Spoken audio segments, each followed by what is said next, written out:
Standing offshore from the doomed city is the United States gunboat Panay of the Yangtze Patrol, our officers anxiously scanning the waterfront for signs of American refugees.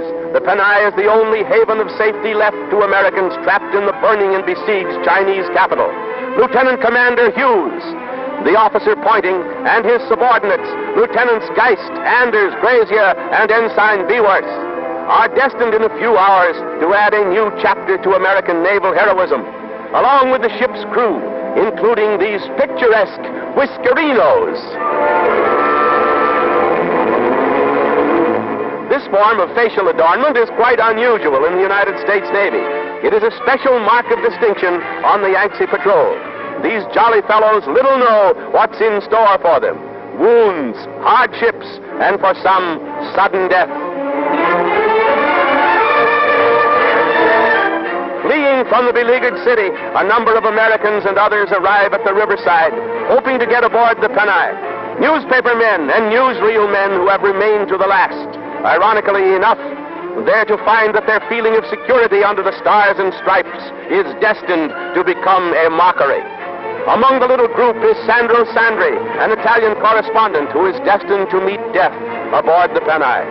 Weldon James, frantically waving his handkerchief, finally attracts the attention of a lookout, and help is soon on the way.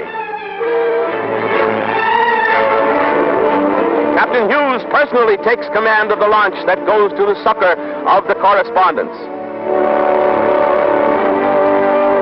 The stars and stripes are prominently displayed on the small boat speeding to the rescue of the refugees. The fire in the city is spreading rapidly, and now the captain aims to evacuate every American from the danger zone immediately.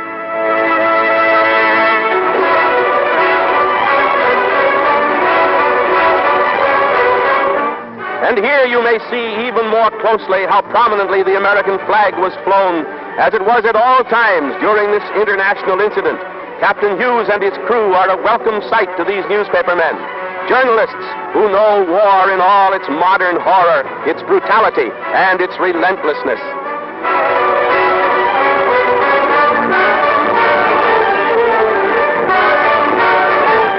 So now to board the Panay, and what they thought would be complete safety. But it means a short trip to death for one of these newspaper men, and days of horror for the others. A few short hours after they were aboard, the ill-starred Panay is to steam up the river to a fatal rendezvous. Nothing now, however, beclouds their welcome surcease from the Nanking carnage.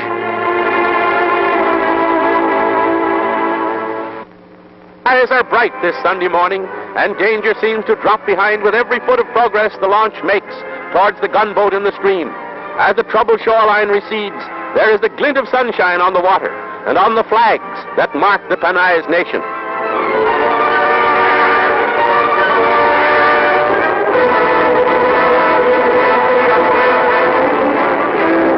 The American gunboat is a sort of naturalized citizen, for she was built in China, but constructed expressly for the use of the United States government's Yangtze Patrol, which guards American interests long recognized by treaty.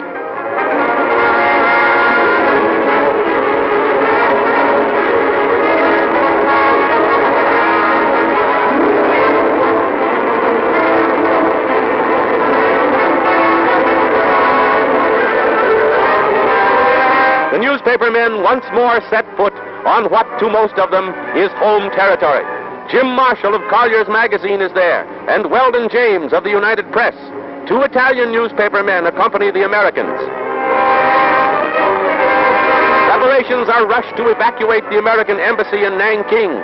Diplomats representing the United States government suspend their difficult tasks, for a while at least, pack important state papers, and head for the Panay in cars prominently marked with the American colors.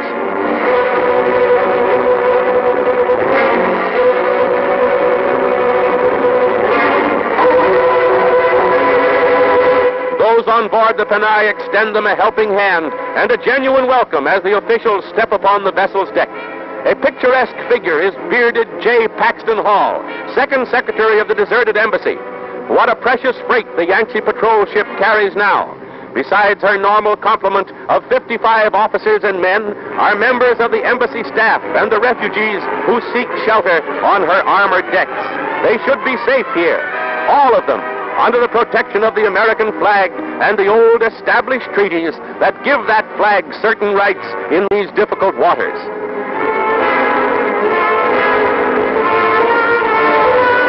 Japanese planes and artillery fire make the vicinity of Nanking a place of danger, even for neutral vessels in midstream.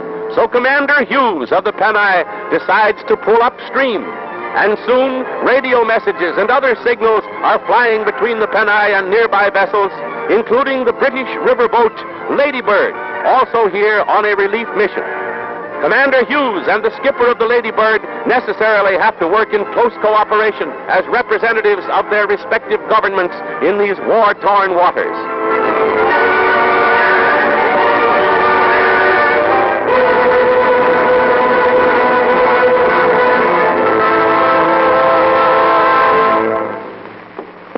Finally, the Panay sends up her flag signals to tell the world she's getting away from the inferno that is Nanking. So it's anchors away.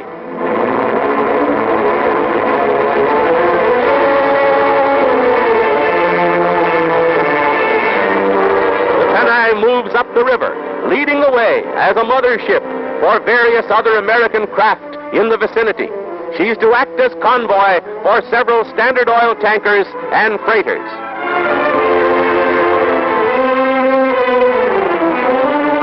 In far-off Cathay, carries on in her double mission of mercy and national prestige.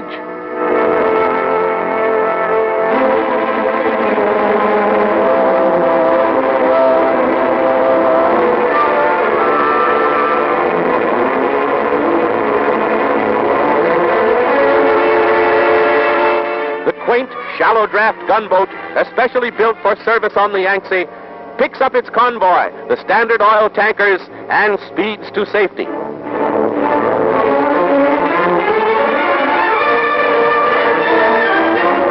A Chinese hitchhiker, the native laundryman who serves the Panay, decides that hooking a tow is the quickest way to get out of range of the Japanese shell fire.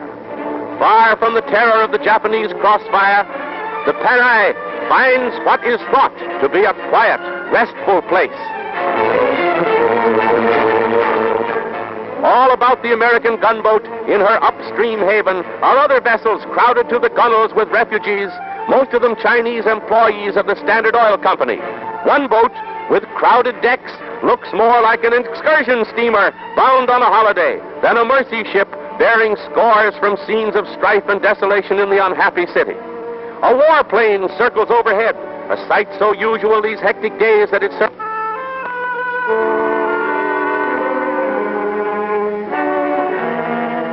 only to awaken the curiosity of Captain Hughes and his companions on the Panay.